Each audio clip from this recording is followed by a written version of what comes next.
আদর্শ ছেলে লিখেছেন কুসুম কুমারী দাস। আমাদের দেশে হবে সেই ছেলে কবে, কথাই না বড় হয়ে কাজে বড় হবে। মুখে হাসি বুকে বল, তেজে ভরা মন, মানুষ হইতে হবে এই তার পণ।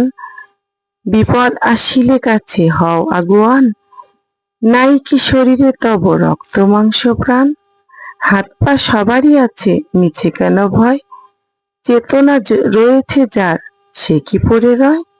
সে ছেলেকে চাই বলো কথায় কথায়, আসে যার চোখে জল মাথা ঘুরে যায়। সাদা প্রাণী হাসি মুখে করো এই পণ, মানুষ হইতে হবে মানুষ যখন। কৃষকের শিশু কিংবা রাজার কুমার, সবারই রয়েছে কাজ এ বিশ্ব মাঝার।